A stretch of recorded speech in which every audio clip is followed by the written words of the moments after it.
أعوذ بالله من الشيطان الرجيم. بسم الله الرحمن الرحيم.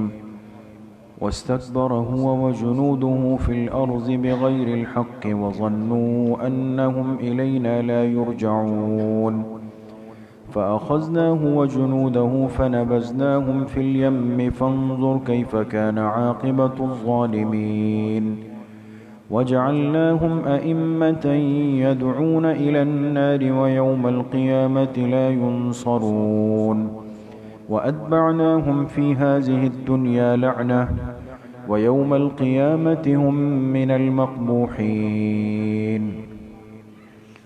صدق اللہ العظیم. یہ سورۃ القصص کی آیت نمبر 39 سے آیت نمبر 42 تک 4 آیتیں آپ حضرات کے سامنے تلاوت کی گئی ہے. گزشتہ کل کے درس میں یہ بات چل رہی تھی کہ اللہ پاک کے حکم سے اللہ کے جلیل القدر پیغمبر حضرت موسیٰ علی نبینا وعلیہ الصلاۃ والسلام اپنے معجزات کے ساتھ فرعون کے دربار میں چلے گئے. جب فرعون نے موسیٰ علیہ السلام کے ان معجزات کو دیکھا تو سمجھ تو گیا کہ حقیقت ہے، لیکن جو بادشاہی کا ایک گھمنڈ تھا اس کو چھوڑنے کے لیے آمادہ ہونا اتنا آسان نہیں ہے.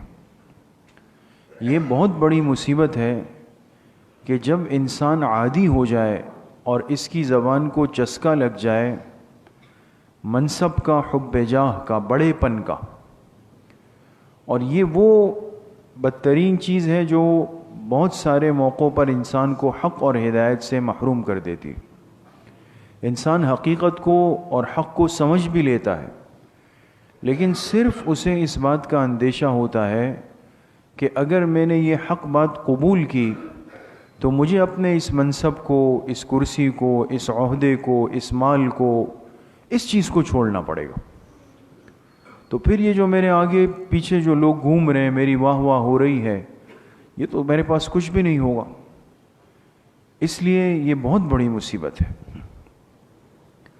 تو جب فرعون نے معجزات دیکھے تو سمجھ تو گیا، لیکن وہ چیز اس کے آڑے آ گئی، رکاوٹ بن گئی.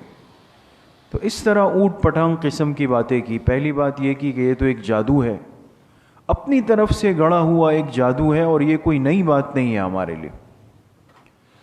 دوسری بات یہ کی کہ بھئی یہ جو آپ نے بات کی ہے کہ پوری کائنات کے خالق اور مالک معبود ایک اللہ تعالی ہے، تو یہ بات تو ہمارے باپ داداؤں میں کسی نے نہیں کی، آپ بالکل ایک نئی بات کر رہے ہیں، لہٰذا ہم اس بات کو کیسے قبول کر لیں.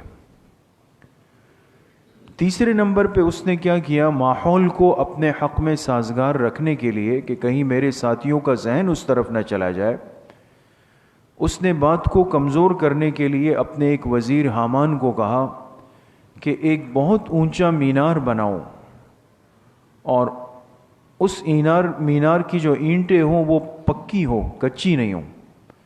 یہاں مفسرین نے لکھا ہے کہ اس سے پہلے دنیا میں کبھی کوئی پکی اینٹوں کی عمارت تعمیر نہیں ہوئی تھی، یہ تفسیروں میں لکھا ہے.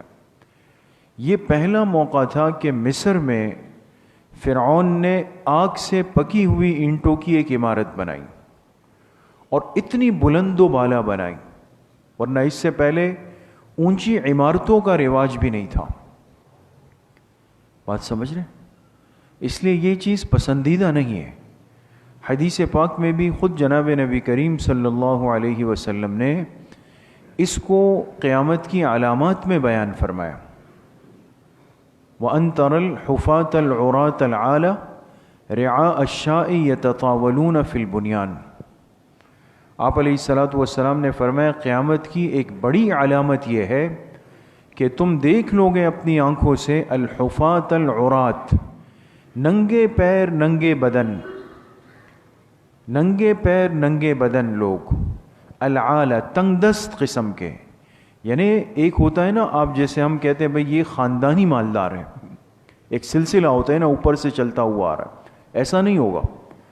بالکل ایک آدمی ہوگا جو نو دولتیاں جس کو ہم کہتے ہیں، غلط طریقے سے دولت کما لی جائے گی، مال کو جمع کر لیا جائے گا، لیکن ان کی اصل کے اندر مالداری نہیں ہوگی کہ کوئی خاندانی جدی پشتی مالدار نہیں. خاندانی طور پہ کیا ہوں گے؟ آپ علیہ السلام نے فرمایا رعاء الشاء، بکریوں کے چرواہے ہوں گے پیچھے سے. لیکن کیا کرنے لگ جائیں گے؟ یتطاولون فی البنیان، اونچی اونچی عمارتیں بنانے میں تقابل شروع ہو جائے گا. میری عمارت اتنی منزلہ، وہ کہے گا میری عمارت اتنی منزلہ. بڑی بڑی بلڈنگیں بنیں گی، بڑے بڑے ٹاور بنیں گے، بڑے بڑے ہوٹل. ہمارے عرب بھائی کن کاموں میں لگ گئے آج آپ دیکھ نہیں رہے اپنی آنکھوں سے؟ کسی نے برج دبئی بنایا، کسی نے برج خلیفہ بنایا، کسی نے فلاں بنایا. ساری چیزیں لے کر اس میں تقابل شروع ہو گیا کہ بھئی ہم اونچی اونچی بلڈنگیں عمارتیں بنائیں گے. اب آپ حرم مکی میں جاتے ہیں، اللہ سب کو حاضری نصیب فرمائے، تو آج سے 30-40 سال پہلے ان بزرگوں سے پوچھیں وہاں جانے والے وہاں کی کیا کیفیت بیان کرتے ہیں، اور اب 20-25 سال کے بعد پہلے اب کیا کیفیت بن گئی. اب عمارتیں حرم شریف سے بہت اوپر چلی گئی. ایک وقت تھا کہ یہ تصور نہیں تھا کہ ایسا کوئی ہوٹل یا عمارت بنے گی کہ جس کی تعمیر سے حرم شریف نظر آئے. اس لیے کہ نظر آنے کا مطلب تو یہ کہ آپ اوپر ہے وہ نیچے ہو گیا نا. اس کو ادب کے خلاف سمجھتے تھے. یہ تو وہ حضرات چلے گئے جو پرانے لوگ تھے جیسے بھی تھے. ان پرانے عربوں میں، ان ائمہ میں بہت زیادہ احترام تھا. وہ یہ تصور نہیں کر سکتے تھے کہ یہ وقت بھی آئے گا کہ حرم مکی کے اطراف میں ایسے ہوٹل اور عمارتیں بنیں گی کہ وہ حرم سے بہت اوپر چلا جائے. لیکن وہی ہوا. کلاک ٹاور بنے اور زمزم ٹاور بنے اور مکہ ٹاور بنے، اور یہ کیا ہوا؟ جو کرنے کے کام تھے اس سے غفلت ہو گئی. اور اصل تقابل، لیکن حدیث کا بالکل ایک منظرنامہ ہے. میں اپنی طرف سے کوئی بات نہیں عرض کر رہا ہوں. یتطاولون فی البنیان، آپس میں اس پر مقابلہ شروع ہو گیا کہ کس کی عمارت سب سے بلند ہو جائے گی. آپ نے فرمایا جب یہ کیفیت میری امت میں آ جائے گی کہ ان میں مقابلہ بازی عمارتوں کے اونچا ہونے پر ہوگی، تو سمجھ جاؤ اب قیامت قریب آ رہی. یہ تو علامات قیامت میں سے ہیں. اس کو پسند نہیں کیا گیا. تو دیکھیں نا فرعون نے بھی کیا کیا، کہا میرے لیے ایک ایسا محل مینار بنا دو جو بہت اونچا ہوگا. اس نے بنایا بھی. اب بننے کے بعد آیا فرعون کو اس میں جانا نصیب بھی ہوا ہے یا نہیں ہوا ہے؟ دونوں طرح کی روایتیں موجود ہیں، لیکن راجح قول یہ ہے جس کو تمام تفسیروں نے لکھا کہ اللہ پاک اپنی طاقت کا اظہار فرماتے ہیں. لہٰذا جب یہ محل، یہ تعمیر بن رہی تھی تو اس کے لیے 70,000 مزدور کام میں لگائے گئے. 70,000. اور انہوں نے سرخ اینٹوں کی بھٹی لگائی، سرخ اینٹیں جو پکتی ہے اس پہ، اور پھر اس کے لیے بلند و بالا جو ہے وہ مینار تعمیر ہوا. اور جب بنا تو پھر اللہ پاک کے حکم سے جبرائیل علیہ الصلاۃ والسلام آئے ہیں اور ایک پر اس مینار پہ مارا ہے، اور وہ 3 حصوں میں ٹوٹ کر کے گرا ہے. وہ مینار ایک حصہ روایات میں ہے کہ وہ آ کر جو فرعونی تھے وہاں پر جمع تھے، اس کو دیکھ رہے تھے، انہی کے اوپر آ کے گرا، وہ اس کے نیچے دب کے ہلاک ہو گئے. اور ایک حصہ اڑ کر جو ہے وہ بحر قلزم میں گیا ہے جو مصر کا دریا ہے، اور تیسرا حصہ وہ زمین کی طرف آ کر گرا ہے. لیکن ایک ضرب نے اس مینار کو 3 ٹکڑوں کے اندر تقسیم کر دیا. غائب و خاسر ہو گیا، ناکام ہو گیا. اب یہ جو آج کی آیات ہیں اس میں اللہ پاک نے اس کا سبب بتایا کہ کیا وجہ ہے کہ حق اور ہدایت کی بات اتنی آسان اور واضح سامنے آ جائے پھر بھی یہ لوگ قبول کرنے پر کیوں آمادہ نہیں ہوئے. وجہ، اس کا سبب اللہ پاک نے بیان فرمایا. ان آیات کا ترجمہ ہے وَاسْتَكْبَرَ هُوَ وَجُنُودُهُ فِي الْأَرْضِ بِغَيْرِ الْحَقِّ. اس فرعون اور اس کے لشکروں نے ہماری اس زمین پر ناحق تکبر کیا، بڑائی جتلائی، اپنے آپ کو کچھ سمجھا. دیکھیں جو روحانی امراض جس کو آج ہم ہلکا لیتے ہیں اتنے خطرناک ہیں. اس تکبر کی وجہ سے ہدایت اور حق سے محروم ہو گئے. وَظَنُّوا أَنَّهُمْ إِلَيْنَا لَا يُرْجَعُونَ. اور ان کا گمان یہ تھا کہ ان کو ہماری طرف لوٹ کر نہیں آنا، بس یہی دنیا ہے، آخرت کا کوئی تصور ذہن میں تھا ہی نہیں۔ نتیجہ کیا ہوا؟ فَأَخَذْنَاهُ وَجُنُودَهُ، اللہ پاک فرماتے ہم نے اس کو بھی اور اس کے لشکروں کو پکڑا، فَنَبَذْنَاهُمْ فِي الْيَمِّ، اور ہم نے ان کو سمندر کے اندر غرق کر دیا۔ یہ بحر قلزم ہے جہاں موسیٰ علیہ السلام جب پہنچے تو اللہ کے حکم سے 12 راستے بن گئے تھے، بیچ دریا کے اندر 12 راستے بنے، اور دریا کا پانی خشک ہو گیا۔ حالانکہ یہ عقل میں آنے والی بات تو نہیں ہے کہ پانی دونوں طرف سے بند ہو جائے، راستہ بن جائے، لیکن بنا۔ وہ لشکر پار ہوا، فرعون نے جب دیکھا تو اس کو لگا کہ راستے تو ہیں، مجھے بھی چھلانگ لگا دینی چاہیے۔ یہ بھی داخل ہوا، اور شروع میں اللہ پاک نے اس کو نہیں پکڑا، جب بالکل بحر قلزم کے بیچ میں پہنچا تب اللہ کا حکم آیا اور دریا آپس میں مل گیا ہے، بالکل غرق ہو گیا۔ فانظر کیف کان عاقبۃ الظالمین، اللہ پاک فرماتے دیکھو ظلم کرنے والوں کا کیا انجام ہوا۔ وَجَعَلْنَاهُمْ أَئِمَّةً يَدْعُونَ إِلَى النَّارِ، اور اس دنیا میں ہم نے ان کو رہنما بنا دیا تھا کہ یہ لوگ دعوت دیتے تھے جہنم کی آگ کی طرف۔ یہ اللہ پاک نے اس فرعونیوں کا تعارف کروایا۔ یہ دنیا میں قائد تھے، رہنما تھے، قیادت کر رہے تھے، کس کام کی؟ یدعون الی النار، لوگوں کو جہنم کی آگ کی طرف لے جا رہے تھے، اس لیے کہ شرک اور کفر یہ وہ سب سے بڑا سبب ہے جو انسان کو جہنم میں گرانے والا ہے۔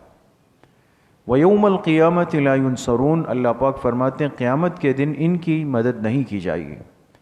وَأَتْبَعْنَاهُمْ فِي هَذِهِ الدُّنْيَا لَعْنَةً، اس دنیا میں بھی ہم نے ان کے پیچھے لعنت لگا دی، ہر وقت اللہ کے غضب میں گھومتے ہیں۔ وَيَوْمَ الْقِيَامَةِ هُمْ مِنَ الْمَقْبُوحِينَ، اور قیامت کے دن بھی ان کا حال بہت ہی بدتر ہوگا۔ مقبوح کہتے ہیں بدترین حال کے لوگوں کو۔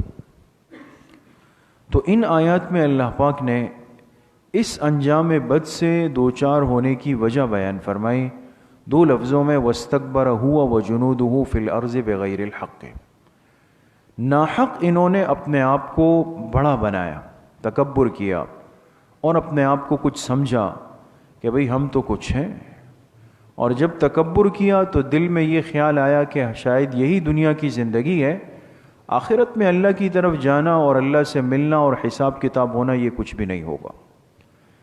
اسی وجہ سے میرے عزیزو دوستو بزرگوں، تکبر کو ام الامراض فرمایا گیا۔ ام الامراض، کہتے ہیں ماں کو، جڑ کو، جہاں سے انسان کی نسل چلتی۔ تو یہ ام الامراض کیوں ہے؟ اس لیے کہ ہر گناہ کی جڑ اور بنیاد یہیں سے پڑ جاتی ہے۔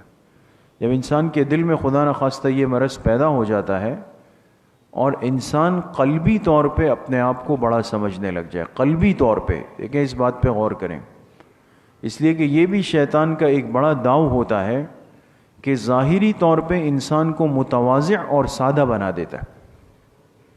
تکبر کا تعلق ظاہر سے اتنا نہیں ہے جتنا قلب اور باطن کے ساتھ ہے۔ ظاہر سے بمشکل 10% ہے، 10% کہ ایک آدمی کپڑے پہن کے اور اکڑ کے اور چوڑا ہو کے جا رہا ہے، لیکن یہ آدمی دنیا والوں کو بھی برا لگتا ہے نا؟ اس کی چال، اس کا بولنا، اٹھنا، چلنا، یہ سب کچھ ظاہر ہوتا ہے تو لوگ کہتے ہیں بھئی یہ تو کیا فرعون کی طرح گھوم رہا ہے، نظر آ رہا ہے نا۔ تو ظاہری تکبر تو بمشکل 10% طبقے میں ہوتا ہے، وہ بھی جو بالکل نادان نااہل ہوتے ہیں۔ اصل خطرناک چیز کیا ہے؟ وہ ہے قلبی تکبر۔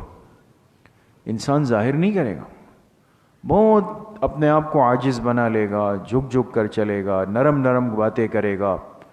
اچھا، یہ سب کرنے کے بعد دل میں کیا کہے گا؟ دیکھو میں کتنا متواضع، لوگ کتنا مجھے نرم طبیعت سمجھ رہے ہیں، اور کتنے میرے اخلاق بڑے خوبصورت ہیں۔ یعنی اپنے دل میں اپنے آپ کو با اخلاق سمجھ رہا ہے، خوش اخلاق سمجھ رہا ہے۔ یہ کچھ کم مرض نہیں ہے دوستو۔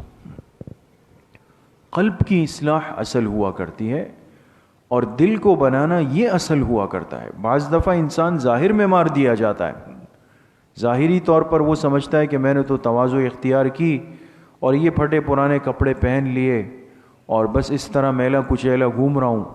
دیکھو دنیا میں لوگ کیا کہیں گے کہ کتنا ایک سادہ شریف سا آدمی ہے، دنیا سے اس کو کوئی غرض نہیں۔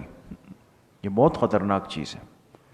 اصل چیز یہ کہ ہمارا دل اس مرض سے، اس گناہ سے محفوظ ہو جائے.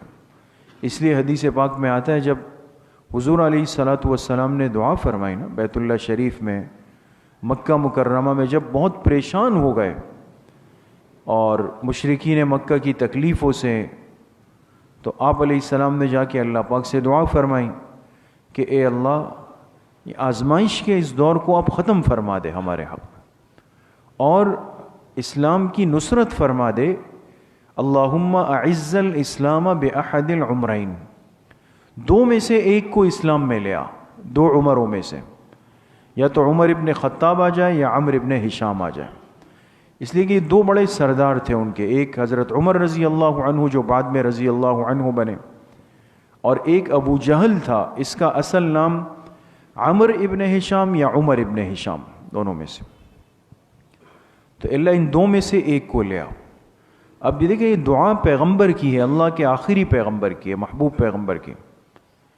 تو اس دعا کی قبولیت کا مصداق کون بن کے آئے؟ حضرت عمر ابن خطاب رضی اللہ، وہ قبول ہو گئی. یہ تو سب کو پتہ ہے. لیکن اب یہاں علماء نے اس پر بحث کی ہے، محدثین نے، کہ ان دو میں سے اللہ پاک کا انتخاب تھا، اس لیے کہ آپ علیہ السلام نے اللہ پاک کو دیا کہ اللہ فیصلہ آپ فرمائیں. لیکن جو آئے وہ اسلام کی عزت کا ذریعہ بنے گا، اعز الاسلام. تو اللہ کا انتخاب حضرت عمر ابن خطاب کے حق میں کیوں ہوا، اور ابو جہل عمر ابن ہشام کیوں نہیں آیا اس پر بحث کی. ساری باتیں ایک طرف ہے دوستو، یہ تو حدیث کی بحث ہے. لیکن ایک بڑی عجیب بات ہے، پہلے بھی غالباً عرض ہوئی، کہ محدثین فرماتے ہیں کہ بنیادی وجہ یہ تھی کہ باوجود اس کے کہ دونوں کفر میں سخت ہیں، دشمنی میں سخت ہے اسلام کی، لیکن ان سب باتوں کے باوجود حضرت عمر رضی اللہ تعالی عنہ کے مزاج میں تکبر نہیں تھا، اور ابو جہل تکبر سے سر سے پیر تک بھرا ہوا. تو محدثین فرماتے ہیں چونکہ اللہ کی نگاہ بندے کے قلب پہ پڑتی ہے، اور قلب عمر کو جب دیکھا گیا تو اس میں تکبر نہیں تھا. تو محبوب کی دعا تو پوری قبول کرنی تھی، اس میں تو کوئی جھول نہیں آ سکتا تھا. اس بندے کو لینا تھا جس میں یہ روحانی مرض نہیں ہو. تو حضرت عمر رضی اللہ عنہ باوجود اس سختی کے، شدت کے، سب کچھ کے، تھے بالکل متواضع سادہ آدمی. اس لیے کسی کتاب میں، سیرت میں، تاریخ کے اندر تمام تر سختیوں کے باوجود کہیں پر یہ نہیں لکھا کہ ان کے اندر تکبر تھا. لیکن سب نے لکھا ہے کہ ابو جہل تکبر سے بھرا ہوا تھا، اور اتنا بھرا ہوا تھا کہ جب یہ غزوہ بدر کے موقع پہ مارا گیا تو آپ جانتے ہیں کہ اس پر حملہ کر کے گرانے والے تو دو بچے تھے، دو سگے بھائی، معاذ ابن عفرہ اور معوذ ابن عفرہ. معاذ اور معوذ یہ دو بھائی تھے، اور ان دونوں نے قسم کھائی تھی کہ ہم ابو جہل کو ماریں گے. تو جب جنگ شروع ہوئی تو حضرت ابو عبیدہ رضی اللہ عنہ سے پوچھا، تو اس نے کہا وہ جو سامنے ہے وہ ابو جہل ہے، تمہارا مطلوب وہ جا رہا ہے. تو چونکہ تھے دونوں بچے چھوٹے قد کے، تو تلوار اس حد تک بھی نہیں تھی کہ اوپر پہنچا سکتے، اور ابو جہل تھا بھی بڑے ڈیل ڈول والا، تو اس صرف پیر تک تلوار آئی. دونوں نے اس کے پیر پہ مارا ہے، معاذ نے بھی معوذ نے بھی، اور پیر پہ تلوار مار کے اس کو گھوڑے سے نیچے گرایا. لیکن جب یہ زمین پر گرا ہے تو غزوہ بدر کو اگر آپ پڑھیں نا سیرت کی کتابوں میں، تو وہاں سیرت نگاروں نے یہ لکھا ہے کہ جب ابو جہل زمین پر گرا تو اس کی کمر اور اس کا جو سینہ تھا یہ اس قدر یعنی بھرا ہوا تھا اور قداور تھا کہ ایک درمیانے قد کا انسان اس کے سینے تک پہنچتا تھا. اس سے اس کی جسامت کا اندازہ لگائے. لیٹا ہوا آدمی اگر لیٹا ہوا ہو تو کتنا موٹا ہوگا، ہے نا؟ زیادہ سے زیادہ ہمارے گھٹنے اس کے پیٹ تک آئیں گے. تو کہا ایک درمیانے قد کا جو انسان ہوتا تھا وہ اس کے سینے تک آتا. تو جب یہ گرا تو پھر حضرت عبداللہ ابن مسعود رضی اللہ عنہ، یہ جسامت میں بہت نحیف صحابی تھے، اس لیے کہ اپنے آپ کو وقف کر دیا تھا دین سیکھنے کے لیے. تو یہ آئے اور ان کے پاس ایک تلوار تھی، اور آ کر بڑی مشکل سے ابو جہل کے سینے پر چڑھ گئے، اور چڑھنے کے بعد جب دیکھا کہ بھئی اس کو تو مارا ہے کسی نے لیکن جان نہیں نکلی ہے، سانس نہیں نکلی، تو اس کے گلے کو کاٹنے لگا. تو ابو جہل نے پوچھا کون؟ تو کہا کہ ابن مسعود. تو اس کے تکبر کا اندازہ لگائیں، حالانکہ مارا جا رہا ہے، قتل ہو رہا ہے. تو کیا کہا کہ ایک کاشتکار کسان کے بیٹے کے ہاتھ سے ابو جہل قتل ہو، یہ تو میری شان کے خلاف ہے. ان کو کسان کا بیٹا کہا، اس لیے کہ ان کے والد جو تھے وہ زراعت کرتے تھے، کھیتی باڑی. تو کہا کہ ایک کاشتکار کا بیٹا ابو جہل کو مارے گا، یہ تو میری شان کے خلاف ہے، کسی بڑے آدمی کو بلاؤ. اور پھر جب اس کی گردن کاٹنے لگے کہا ذرا نیچے سے ہو تاکہ میرا سر کٹے تو پتہ چلے کسی سردار کا سر ہے. یہ اتنی محرومی ہے دوستو، اللہ کی ناراضگی کی مہر ہے، مہر جباریت اس کو کہتے ہیں. جب اللہ اپنے کسی بندے سے ناراض ہو جائے تو اس کی قسمت پہ مہر جباریت لگ جاتی ہے. اور مہر جباریت علماء نے فرمایا یعنی اللہ پاک ناراض ہو کے فیصلہ کر لیتے ہیں کہ اب اس بندے کو ہدایت نہیں دینی. اللہ ہم سب کی حفاظت فرمائے. تو مہر جباریت لگ گئی تھی، تو اس وقت بھی اپنے تکبر کے اندر یہ باتیں کی اس نے. تو اس لیے اتنا خطرناک روحانی مرض ہے. اور جہاں آپ دیکھیں گے اللہ کے دین کے مقابلے میں جتنے لوگ کھڑے ہوئے تو عمومی طور پہ ان کے اندر یہ قدر مشترک مرض تھا کہ ان کے اندر عجب اور بڑائی تھی، تکبر تھا. اس لیے اپنے قلب کی اصلاح بہت زیادہ ضروری ہے. اور پھر یہ کہ ہم آج خود اپنی اصلاح کرنا چاہتے ہیں. میں کہوں گا بھائی میرے دل میں کون سے امراض ہے، تو یہ دل کے اگر کبھی کبھی غیبت ہو جاتی ہے اور کبھی حسد ہو جاتا ہے، باقی تو آپ بالکل جو ہے بالکل صاف ستھرے ہیں، کوئی مسئلہ ہی نہیں ہے آپ کے اندر. تو خود سے تو علاج کرنا جیسے جسمانی طور پہ کرنے والا تباہ ہے، روحانی امراض کا علاج ہم خود سے کیسے کر سکتے ہیں؟ تو کیفیات ہوتی ہیں، بعض دفعہ انسان سمجھ بھی نہیں پاتا کہ کس راستے سے شیطان حملہ آور ہوا ہے. تو بہرحال عرض کرنے کا مقصد یہ ہے کہ ایمان بہت بڑی نعمت ہے. اور پھر اس ایمان کی حفاظت کے لیے اصلاح نفس، کہ ہمارا دل روحانی امراض سے بالکل پاک ہو جائے. اور اس کا آسان اور مؤثر ذریعہ جو ہے وہ دو چیزیں ہیں اس زمانے میں. ایک اچھا ماحول، اچھی صحبت ہے، دوسرا ذکر کا اہتمام ہے. یہ دو چیزیں وہ ہیں نا جس کو ہم کہتے ہیں نا فرسٹ ایڈ. اگر ایک آدمی کو اچانک حادثہ ہو جائے، زخم لگ جائے، تو ٹھیک ہے ڈاکٹر دور ہے، ایمرجنسی دور ہے، ہاسپٹل دور ہے، تو ایک فرسٹ ایڈ کہتے ہیں نا جس کو، ابتدائی طبی امداد. تو سمجھدار لوگ جب سفر وغیرہ پہ جاتے ہیں تو ضرورت کا جو سامان ہوتا ہے وہ ایک باکس میں رکھ لیتے ہیں کہ بھئی پٹی ہے اور پائیوڈین ہے اور یہ ہے اور یہ ہے، خدا نخواستہ کچھ ہو جائے تو فوراً فرسٹ ایڈ کا انتظام کرتے ہیں. تو یہ دو چیزیں فرسٹ ایڈ ہے، وہ پہلا قدم ہے جس سے کم از کم انسان کسی درجے میں محفوظ ہو جاتا ہے. تو اس لیے یہ درخواست ہے کہ اپنا مزاج بنائیں، تھوڑا سا ماحول سے، ذکر کے حلقوں سے، ذکر کی مجلسوں سے، اللہ والوں کے بیانات سے، اللہ والوں کی صحبت سے جڑنے کی کوشش کریں. یہ جو اتنی مشینی زندگی ہو گئی ہے نا کہ بالکل وقت نہیں ہے اب ہمارے پاس، بالکل بھی نہیں ہے. صبح کے گئے، رات کو آئے، رات کو پھر سوتے ہیں تو پھر 12 بجے اٹھتے ہیں، پھر چلے جاتے ہیں.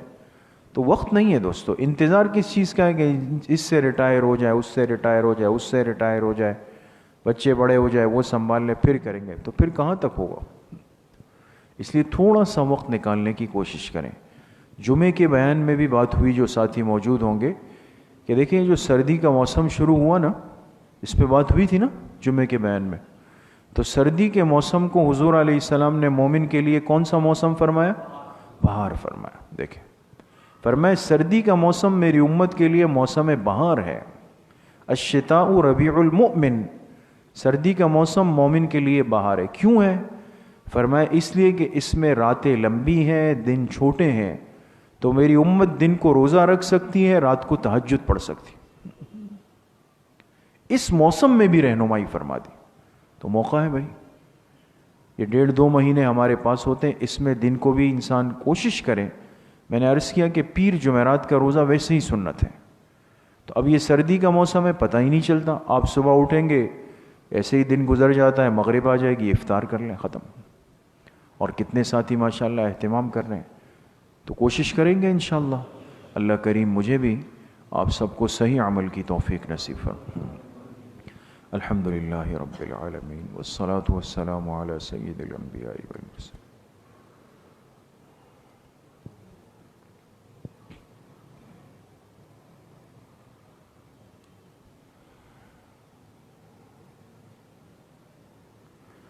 وصلی اللہ وسلم علی نبینا محمد وآلہ واصحابہ اجمعین برحمتک۔